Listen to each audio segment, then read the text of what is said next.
నిత్యకి proud ఎక్కువ అంటారు.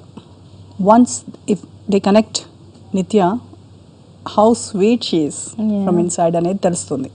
Like first day 4-5 years back when I met you, the day నేను మిమ్మల్ని ఇంటర్వ్యూ చేసినప్పుడు నిత్యకు చాలా ప్రౌడ్, చాలా యాటిట్యూడ్ అమ్మాయికి అని చెప్పుకున్నాను నేను. నాకు ద నెక్స్ట్ టైం తగ్గింది దాన్ని. ఇది నెక్స్ట్ అలా వన్స్ మీరు బాగా తెలిసిపోయిన తర్వాత మీరేంటో చాలా బాగా తెలుస్తుంది.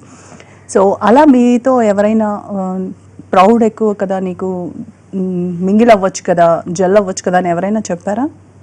అసలు ఈజ్ ఇట్ ట్రూ? మీకు ప్రౌడ్ ఉందా? I don't know, you tell me. ఏదో చెప్తాను కదా నేను. అంటే ఇప్పుడు మనం అందరితో కలిసి ఇంటరాక్ట్ అవుతూ ఉంటే అది మంచి అమ్మాయి అని, మనం ఎవరితో మాట్లాడకుండా ఉంటే ఇది ప్రౌడ్ అని చెప్తూ ఉంటారు. లేదు, I talk to everybody, but I think ఫేక్గా ఉండను కదా అని చెప్పను.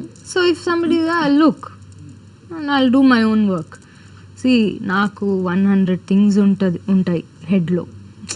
నేను I'm not just like sitting and looking at everybody. I'm thinking ఈ సీన్లో ఏంటి, ఈ దీంట్లో ఏంటి, దీని గురించి. లైక్ ఐ సెడ్, నాకు ఆ ఫిల్మ్ మేకర్ మైండ్ నాకు సో ఇలా రన్ అవుతూ ఉంటుంది. So I'm thinking about 100 things. లేదంటే I'm fully zoned out, I'm like dreaming or something. So అలా ఉన్నప్పుడు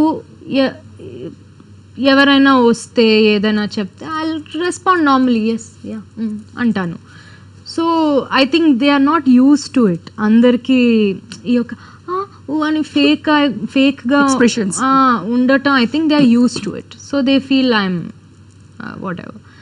అండ్ ఆల్సో వాళ్ళకి కావాల్సింది ఏదైనా మేము అలా కోఆపరేట్ చేయలేదు, మేము అలా ఈగోని మసాజ్ చేయలేదు అంటే that is the first thing they will say కదా, చాలా అందరితో చాలా బాగా మాట్లాడుతుంది, నాతో ఇలా చేస్తుంది అంటే they must be a reason. ఇప్పుడు ఒక్కరు ఉంటారు, he might have behaved badly, I won't talk, that's it. నేను మాట్లాడను. Whoever you are, you behave badly, I won't talk to you. So అందరితో బాగుంది, నాతో ఇలా ఉంది అంటే it's a wrong thing no for him. So they will not accept that. లాలు అమ్మాయి చాలా పొగరు అంటారు. So that is I think the reason.